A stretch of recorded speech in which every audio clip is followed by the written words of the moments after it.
How do you discover what that child needs? Have you developed a process, or do you just allow it to happen? What do you do? I think it's trial and error sometimes, isn't it? You know, it's like any relationship in life, isn't it? You know, when you meet your first boyfriend, girlfriend, you know, colleague at work, everybody's in that situation where you start a new job, you're so nervous, what am I going to say, what am I going to wear? Allow yourself to be natural and your home to be welcoming, really, you know. Everybody has their house rules, for want of a better description, what's acceptable and what's not.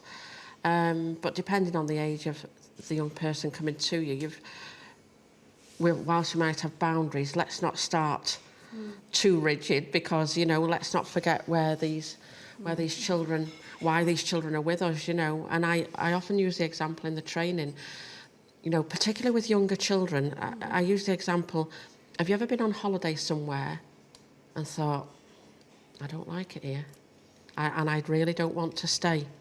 And can you imagine a 4-year-old going to somebody's house? We might think it's lovely, we might think it smells nice, we might think it's nice and warm, we might think it's lovely, but you get a scared 3 or 4-year-old, or even a worried, sick 8-year-old, the smell alone, you know, might be scary. Smells is a really evocative sense, isn't it? You know, I know I can smell things from when I was a little girl. Privet at my nan and granddad's house just takes me back a long time. But, you know, a child coming in with, you know, strong air fresheners, or a particular smell in the kitchen. You know, some children have lived on beans on toast or soup or something, so that could really upset them and unnerve them. So I think we've really got to be sensitive to the children from a very young age, really, you know. Young children, it's different for us with babies, but a lot of, even babies, you know, 7 and 8 months old that come to us, they've had no routine, that, you know, the children will literally fall asleep and sleep for the night, whether that be on a chair or in a car seat or whatever, because the parents have had so much to deal with. You know, we only need to take the present situation where people are choosing between eating and heating, all this sort of thing, you know. So you can imagine how many, we hear on the news every day how many children and young people are living in dire circumstances. So we get a phone call to say, can you take a baby, child, young person, the circumstances they've possibly come from, how, and when they haven't had a routine, they haven't had a warm meal, they haven't got a clean bed to sleep in, how on earth do they go to school and sit down with the rest of the children and start writing a story? It's just the furthest thing from them, isn't it? You know, so I think it's all about taking a real step back and thinking outside the box and start from basics. If the basics are fine, then you move on to the next level. So if anybody's thinking of fostering, you know, like you all at one time were thinking of fostering, shall I, shan't I? There may be a lot of other people in the same position not sure whether or not it's right for them. How much support and training do you get? Because I imagine it's quite daunting thinking, I have to work this out on myself. But you do get training and support, don't you? It takes about a year from first thinking about it to actually get as far as the training, because the background information that they want, the life history, the checking with all your friends and relations to make sure that you are a suitable person, and then you do the initial sort of 3 days training, and that's just the start of it. There's always training, you know, from simple things like the paediatric first aid through to food hygiene, and things like loads that, of stuff. And, you know, we only get down to the sort of nitty-gritty of the sort of attachment and loss, which is, you know, that children, if their parents aren't able to attach properly to the babies, it can impact their lives for a long, long time. And foster carers need to know that when a child isn't responsive, it's not necessarily them, it's just the circumstances of what's happened to them before. But one thing I would just say is that once you're approved, you are assigned what we call a supervising social worker, and that's your go-to person. So you have the child social worker for them, you've got your own social worker, and I've got built up connections with all the different supervising social workers in the office. I phone up and I know most of them now. So I would say, and that's why it's important to have a support network, your family or other foster carers. If you've got somebody to call evenings and weekends if you need that extra level of support. But sometimes we have questions that you don't want to bother the social services about or the fostering team about, but you build up yourself a little network so you can ask the right people, the right support, and if I can be that to a new foster carer, then that's what, you know, a buddy up. That's what I want to do, because I was approved during lockdown, so all the buddying and everything stopped, so everything was online. So and I missed out on that. So, but I always say to someone, always make that phone call.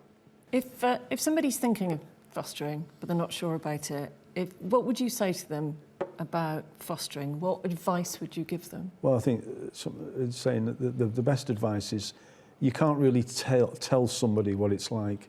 You have to say, look, make that first step and apply. And then you know, analyse it yourself. I've always, a lot of people over the years have said to me, you know, how do you get into it? Or they're looking at what I'm doing and they think, well, you know, maybe I could do that. And I say, look, just put in for it and then see how you feel. I never say, oh, you'll be great at this, or this is, you're a sir, you know, I don't say anything like that. I just tell them to cautiously, you know, go into it and have a look at it themselves and see whether it suits you, because like I say, it's so unique now, isn't it, you know?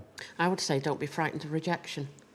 I would say to make that phone call and don't be frightened of rejection, really. I think people assume that they'll phone up and they'll say, oh, my word, we don't want you.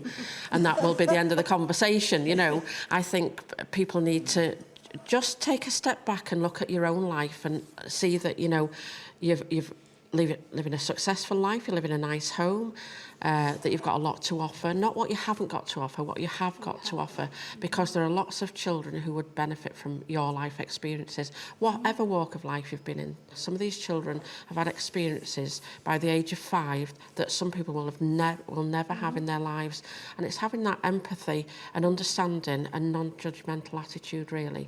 So if you have got that desire to look after children and give them opportunity in life, make that first phone call, get all the information you can.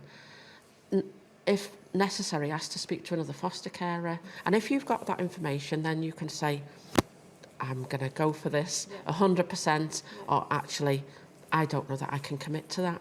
And by being honest with yourself, you're going to be honest with the rest of the team, aren't you? And one key thing I say to everybody and I drop it into conversations as often as I can, one key thing I say is don't ever discount yourself. And I always say to them, whatever you can give will be gratefully received and can be used well to support a young person who needs that support at that moment.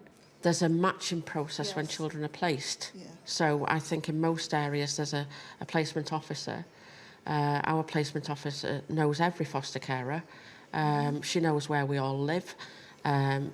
So for some child, a dog might be really scary. For others, it might be, as we've discussed today, might be an absolute icebreaker. Some children wouldn't be comfortable in a rural area. Some children have allergies to animals. So our placement officer knows every foster carer.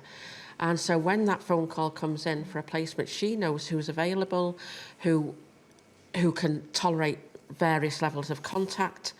You know, what's a breeze for one family is a real struggle for another. And that ultimately makes a difference on a placement and how long it lasts. You know, whatever day a child comes in, we never know how long they'll be with us. But I would just like to say one lesson I've learnt as a foster carer is to say no. The other very important thing, it was so refreshing when I talked through my supervising social worker and they said, we come to you with these placements, we've matched them, but you can say no. So at one point when family circumstances were going on, I actually said no, and it was the hardest thing I've ever had to do, but it was right for me at that time. So I now also make sure people know that if you do go into fostering, yes, obviously there's always going to be a great need. They're going to need you to put somebody in that bedroom. But if there's a time or a place situation that doesn't work for, you can say no. You're not going to have somebody knock on your door going, you've got to take them. You're a foster carer. You've got to take them. So I always tell people that it's like you do still have a voice yourself. So you can say yes, or you can say. Often I'll say, I need a bit more information before I make that decision. Can I speak to their social worker? Or if they're coming from another foster carer, can I speak to their foster carer? So I'll do that and then I'll make that decision. So I've suddenly realised, actually, I don't have to take everybody who they put across my door. If there's a reason or a circumstance dictates. Well, thank you very much, all of you, for joining us today and talking about your experience as foster carers. There have been amazing stories, and obviously it's been amazing for all of you being foster carers. So thank you so much for sharing those experiences today. You're welcome. Thank you. Thank you. It's been an interesting morning.